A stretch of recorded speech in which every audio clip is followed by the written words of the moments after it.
Unit number 13 આપણે પૂરો કર્યો વનસ્પતિ અને યુનિટ નંબર 14 વનસ્પતિમાં શ્વસન પ્રકાશ સંશ્લેષણ આપણે આખું પૂરું કર્યું અને પ્રકાશ સંશ્લેષણ દરમિયાન આપણે એક વસ્તુ જોઈ કે એટીપી નું નિર્માણ થતું હતું સોરી એટીપી ની અંદરથી આપણે ગ્લુકોઝ નું નિર્માણ કરતા હતા હવે વનસ્પતિની અંદર શ્વસન છે એને આપણે ઇંગ્લિશ ની અંદર કહીએ છીએ રેસ્પિરેશન શું કહેવાય રેસ્પિરેશન પ્રકાશ સંશ્લેષણ ક્યાં થતું હતું હરિતકણની અંદર તો પહેલા આપણે શ્વસન છે એ જોશું કે શ્વસન ક્યાં થાય છે શ્વસનનું સ્થાન તો શ્વસન છે ને આખું શ્વસનની પ્રક્રિયા બે જગ્યાએ થાય છે કે અડધી શ્વસનની પ્રક્રિયા છે એ આપણને થતી જોવા મળે કોષરસમાં શેમાં કોષરસમાં અને બાકીની જે અમુક પ્રક્રિયા છે એ ક્યાં થાય છે કણાભસૂત્રમાં એટલે માઇટોકોન્ડ્રિયા અને સાયટોપ્લાઝમ બે જગ્યાએ આખી શ્વસનની પ્રક્રિયા પૂરી થાય છે કઈ પ્રક્રિયા ક્યાં થાય એ આપણે ડિટેલની અંદર જોવાનું છે પણ એના સ્થાનની અંદર બે આવશે તો આપણને પ્રશ્ન થાય કે શ્વસન એટલે શું તો શ્વસન કોને કહેવાય તો શ્વસનની વ્યાખ્યા આપણે એવી આપી શકીએ કે જૈવિક અણુના ઓક્સિડેશન થી મુક્ત થતી ઊર્જા અથવા તો એને આપણે કહીએ છીએ મુક્ત થતી શક્તિ જૈવિક અણુ તરીકે આપણે જે ઘણા બધા અણુ લેશું અને આ જૈવિક અણુના ઓક્સિડેશન થી મુક્ત થતી ઊર્જા અથવા મુક્ત થતી શક્તિ એને શું કહેવાય શ્વસન શ્વસન ક્યાં થાય કોષરસમાં અથવા તો કણાભસૂત્રમાં કોષરસમાં થાય છે એટલા માટે જો આને આપણે ઘણા બધા નામ આપ્યા છે આને કોષરસીય શ્વસન પણ કહેવાય આને આપણે જે કણાભસૂત્રીય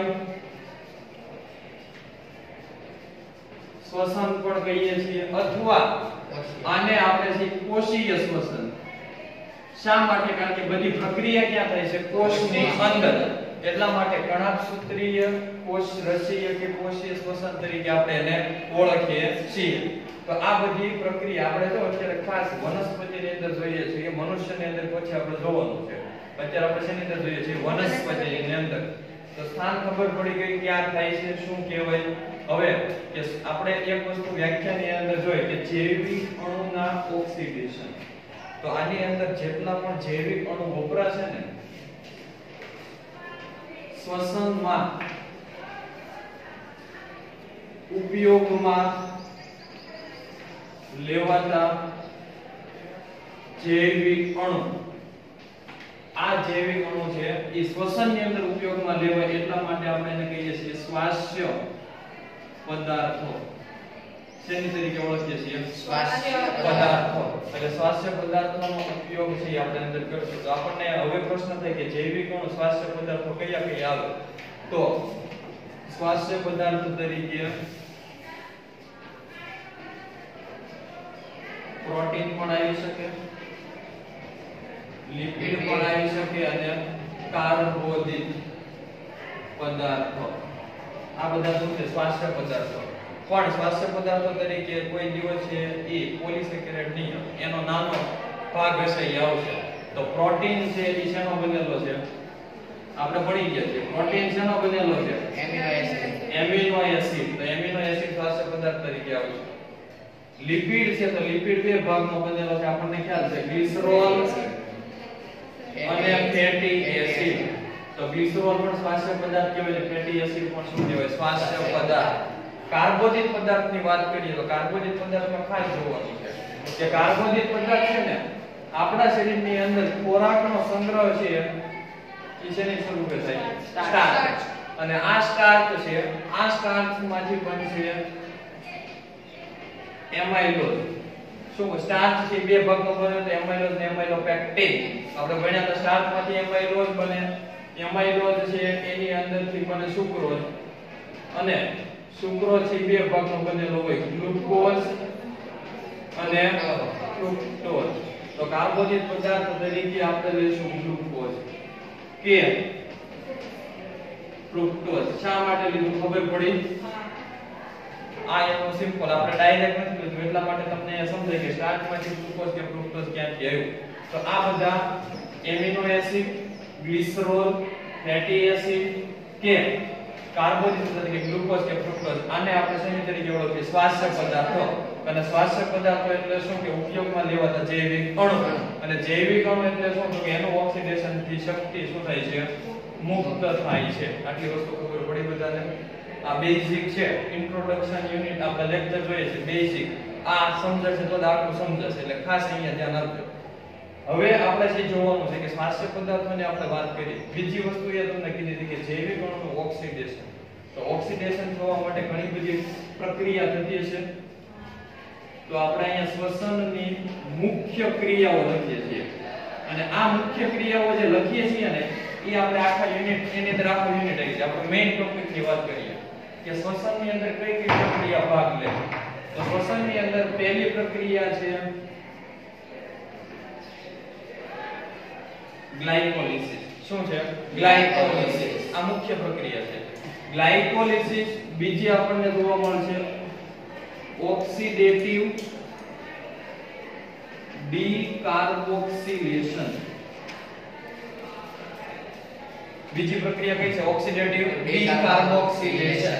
પ્રક્રિયા આપણે સમજીએ હમણાં ડિટેલ ની અંદર કે શું થાય છે. ખાલી આપણે નામ યાદ રાખવાનું. Glycolysis, oxidative decarboxylation. ત્રીજું આવશે ક્રેબ ચક્ર. ચોથું આપણને જે જોવા મળે ETS અથવા આપણે લખીએ ETC, ઇલેક્ટ્રોન ટ્રાન્સપોર્ટ ચેઇન. શું કહીએ છીએ? Electron transport chain, ETC. અને પાંચમી પ્રક્રિયા આવશે અહીંયા ઓક્સિડેટિવ ડીકાર્બોક્સિલેશન. આવ્યું. છેલ્લી પ્રક્રિયા આવે ઓક્સિડેટિવ ફોસ્ફોરાયલેશન. અને આપણને ખ્યાલ છે ફોસ્ફોરાયલેશન એટલે શું થાય? એટીપી નું નિર્માણ. આવ્યું હતું કે એટીપી નું નિર્માણ થાય. એમસીક્યુ ની અંદર આપણે પૂછ્યું તો એને કઈ પ્રક્રિયા કહેવાય? ફોસ્ફોરાયલેશન. તો આખી જે શ્વસન છે આપણે આખો જે શ્વસનનો યુનિટ છે શ્વસન ને આખા યુનિટ ને આપણે 5 ભાગની અંદર ડિવાઈડ કર્યો. કેટલા ભાગની અંદર? 5. પહેલા શું આવ્યું? ગ્લાયકોલિસિસ, ઓક્સિડેટિવ ડીકાર્બોક્સિલેશન, ક્રેબ ચક્ર, ઇલેક્ટ્રોન ટ્રાન્સપોર્ટ ચેઇન અને ઓક્સિડેટિવ ફોસ્ફોરાયલેશન. હવે મેં તમને એક વસ્તુ કીધી હતી કે વનસ્પતિમાં શ્વસન 2 ભાગમાં છે, કોષરસમાં અને કણાભમાં. તો હવે આપણે આની અંદર જોઈએ. આપણે બધાના સ્થાન લખવાના છે. આ ખાસ યાદ રાખો કે કઈ પ્રક્રિયા છે ક્યાં થાય છે. ગ્લાયકોલિસિસ નું સ્થાન, ગ્લાયકોલિસિસ છે ને એ આપણને જોવા મળે કોષરસમાં. શેમાં જોવા મળે? કોષરસમાં. ઓક્સિડેટિવ ડીકાર્બોક્સિલેશન છે એ આપણને જોવા મળે કણાભસૂત્રીય આધારક. આધારક એટલે ખબર પડી? કણાભસૂત્ર ને એની અંદરનો ભાગ. આપણે જે કણાભસૂત્રની થોડીક બેઝિક માહિતી લઈ લઈએ. બાકી આવું કણાભસૂત્ર આપણે દોરતા હતા. આ કણાભસૂત્રનો અંદરનો ભાગ આપણે આવો દોરતા હતા. તો વચ્ચેનો જે ભાગ છે આ ભાગને આપણે શેની તરીકે ઓળખીએ છીએ? આધારક. આ એનું શું છે? અંત આવરણ. અંત આવરણ ઉપર આપણે આવા ટપકા દોર્યા હતા. F0 એને આપણે કહેતા હતા F0 F1 કોણ કહેતા હતા. અને આ બહારનું છે આપણે શું કહેતા હતા? બાહ્ય આવરણ. તો એમાંથી ઓક્સિડેટિવ ડીકાર્બોક્સિલેશન ક્યાં થાય છે? કણાભસૂત્રીય આધારક. ક્રેબ ચક્ર છે એ પણ આપણને જોવા મળશે કણાભસૂત્રીય આધારકમાં. ક્યાં જોવા મળે? કણાભસૂત્રીય આધારકમાં. Electron transport chain. આ ખાસ યાદ રાખવાનું છે કે આ આપણને જોવા મળશે કણાભસૂત્રના અંત આવરણમાં. ક્યાં જોવા મળે? કણાભસૂત્રના અંત આવરણમાં. અને છેલ્લું છે ફોસ્ફોરાયલેશન. આ આપણને જોવા મળશે F0 F1 કોણ હોય. તો આખું કણાભસૂત્રની અંદર જો આખી પ્રક્રિયા છે એ આખી શેમાં થાય છે? કણાભસૂત્રમાં. ખાલી એક જ પ્રક્રિયા છે શેમાં થાય છે? કોષરસમાં. આટલું બધાને ખબર પડી? પહેલા પ્રક્રિયા થાય ગ્લાયકોલિસિસ, ત્યારબાદ ઓક્સિડેટિવ ડીકાર્બોક્સિલેશન, ક્રેબ ચક્ર, ઇલેક્ટ્રોન ટ્રાન્સપોર્ટ ચેઇન અને ઓક્સિડેટિવ ફોસ્ફોરાયલેશન. તો એની અંદર ગ્લાયકોલિસિસ ખાલી એક જ કોષરસમાં થાય, બાકી બધી ક્યાં થાય? કણાભ. પણ એમાં આપણે પાછા વિભાગ પાડી દીધા, ઓક્સિડેટિવ ડીકાર્બોક્સિલેશન ક્રેબ ચક્ર આધારકમાં થાય, ETS આખી છે અંતઃઆવરણમાં થાય, અને ફોસ્ફોરાયલેશન F0 F1 કણ ઉપર થાય. તો આટલી પ્રક્રિયાની અંદર આપણે આખો યુનિટ છે નો અભ્યાસ કરવાનો છે, બધાના સ્થાનની આપણે વાત કરીએ.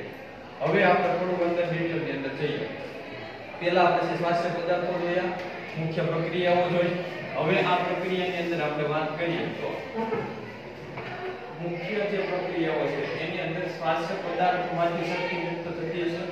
તો શ્વાસ્ય પદાર્થ આપણી પાસે મુખ્ય કેટલા છે? પ્રોટીન, લિપિડ અને કાર્બોહાઇડ્રેટ છે. પ્રોટીન, લિપિડ અને કાર્બોહાઇડ્રેટ.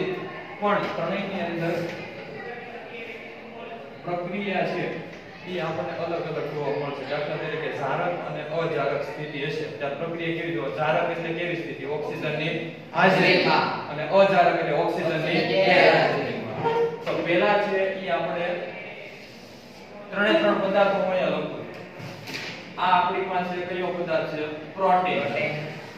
આ આપણી પાસે છે લિપિડ, કાર્બોહાઇડ્રેટ, અને આ આપણી પાસે છે લિપિડ છે.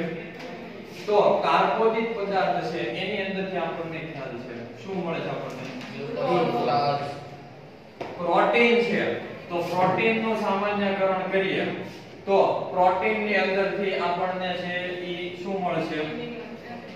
Amino acid. યાદ રાખવાનું, પ્રોટીન છે એ પોલિમર છે, એમિનો એસિડ મોનોમર છે. કાર્બોહાઇડ્રેટ છે એ આપણે પોલિમર, એમિનો એસિડ આ ગ્લુકોઝ છે મોનોસેકેરાઇડ અને પોલિસેકેરાઇડ. જે રીતે લિપિડ છે એ પોલિમર છે, એના બે ભાગ પડે, ગ્લિસરોલ અને ફેટી એસિડ. આટલી બધાને ખબર પડી. હવે આપણે જઈએ છીએ ગ્લુકોઝ માંથી પાયરુવિક એસિડ બને. શું બને? Pyruvic acid. ગ્લુકોઝ છે ને આ 6 કાર્બન યુક્ત છે. કેટલા? 6. એમાંથી 2 અણુ બનશે 3 કાર્બન યુક્ત પાયરુવિક એસિડના.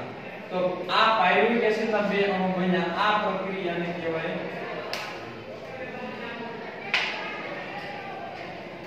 ગ્લાયકોલિસિસ. શું કહેવાય? ગ્લાયકોલિસિસ. ગ્લુકોઝના એક અણુમાંથી પાયરુવિક એસિડના 2 અણુ બનવાની પ્રક્રિયાને શું કહેવાય? ગ્લાયકોલિસિસ. આ પ્રક્રિયા ક્યાં થતી હશે? કોષરસમાં થતી હશે. હવે પાયરુવિક એસિડ છે, આ પાયરુવિક એસિડમાંથી અહીંયા થાય ઓક્સિડેટિવ ડીકાર્બોક્સિલેશન. ઓક્સિડેટિવ ડીકાર્બોક્સિલેશન ની પ્રક્રિયા થાય. હવે ડીકાર્બોક્સિલેશન એટલે શું? આપણે ડિટેલમાં ભણશું. અત્યારે આ બધી આપણે બેઝિક તમને આખું સ્ટેપ સમજાવું છું. આપણે શું ભણવાનું છે કે ગ્લુકોઝમાંથી પાયરુવિક એસિડ આની વચ્ચે 9 સ્ટેપ આવે. કેટલા? 9. એ આપણે ગ્લાયકોલિસિસ ની અંદર ભણશું. અત્યારે ખાલી આપણે યાદ રાખવાનું કે ગ્લાયકોલિસિસ કોને કહેવાય? ગ્લુકોઝના એક અણુ પાયરુવિક એસિડના 2. પાયરુવિક એસિડમાંથી બને છે એસિટાઇલ કોએન્ઝાઇમ A. પાયરુવિક એસિડ બને શું? બને એસિટાઇલ કોએન્ઝાઇમ A. પણ આ પ્રક્રિયા દરમિયાન CO2 બહાર મુક્ત થાય. શું મુક્ત થાય? CO2. અને કોએન્ઝાઇમ A અંદર દાખલ થાય. તો CO2 બહાર મુક્ત થાય શું કહેવાય? ડીકાર્બોક્સિલેશન. અને કોએન્ઝાઇમ ની અંદર દાખલ થાય આપણે કહીશું ઓક્સિડેટિવ. એટલે ઓક્સિડેટિવ ડીકાર્બોક્સિલેશન પાયરુવિક એસિડમાંથી શું બને? Acetyl કોએન્ઝાઇમ A. ગ્લાયકોલિસિસ આ પ્રક્રિયા થતી હતી કોષરસમાં. અને ઓક્સિડેટિવ ડીકાર્બોક્સિલેશન છે એ આ પ્રક્રિયા ક્યાં થાય છે? કણાભસૂત્રીય આધારકમાં. ખબર પડી? હવે એમિનો એસિડ છે. તો એમિનો એસિડ છે ને એ દાખલા તરીકે એમિનો એસિડના ઘણા બધા ફોર્મ છે. હવે દાખલા તરીકે એમિનો એસિડ છે એમાંથી એલેનિન એમિનો એસિડ બન્યો. કેવો? એલેનિન. તો એલેનિન છે સીધો એમાંથી શેમાં કન્વર્ટ થઈ જાય? Pyruvic acid. અને એ શેની અંદર જોડાય છે? સીધો ઓક્સિડેટિવ ડીકાર્બોક્સિલેશન. હવે દાખલા તરીકે એમિનો એસિડમાંથી એલેનિન નથી બન્યું અને એમિનો એસિડમાંથી બન્યો આલ્ફા કીટો એસિડ. શું બન્યું? Alpha keto acid. તો આલ્ફા કીટો એસિડ છે એ શેમાં સીધો શેમાં ફેરવાઈ જાય? Acetyl coenzyme. તો પ્રોટીન છે સીધો અંદર દાખલ થઈ જાય પાથવેમાં. આ રીતે ગ્લિસરોલ છે ને, તો ગ્લિસરોલ સીધો તે અહીંયા દાખલ થશે. ગ્લુકોઝ માંથી શું બનતું હોય? Pyruvate acid. કારણ કે ગ્લિસરોલ છે ને ઈ ફેરવાઈ જાય PGAL માં. શેમાં ફેરવાઈ જાય? અને PGAL છે ને ગ્લાયકોલિસિસ ની અંદર આવશે. ત્યારે આપણે તમને યાદ અપાવું કે ગ્લિસરોલ સીધો કયામાં આવી જાય? ગ્લાયકોલિસિસ માં. અને ફેટી એસિડ છે, તો ફેટી એસિડ નું બીટા ઓક્સિડેશન થાય. શું થાય? Beta oxidation. તો એમાંથી સીધું બની જાય એસિટાઇલ કોએન્ઝાઇમ A. તો ફેટી એસિડ આવી ગયો. ગ્લિસરોલ ડાયરેક્ટ શેમાં દાખલ થાય? ગ્લાયકોલિસિસ માં. પ્રોટીન માંથી એમિનો એસિડ એલેનિન બને તો પાયરુવેટ એસિડ માં કન્વર્ટ થાય. આલ્ફા કીટો એસિડ બને તો શેમાં કન્વર્ટ થાય? એસિટાઇલ કોએન્ઝાઇમ. અને જો આની ત્રીજી સંભાવના કે એસ્પાર્ટિક એસિડ બને. શું બને? Aspartic acid. Aspartic acid. તો એસિટાઇલ કોએન્ઝાઇમ છે ને,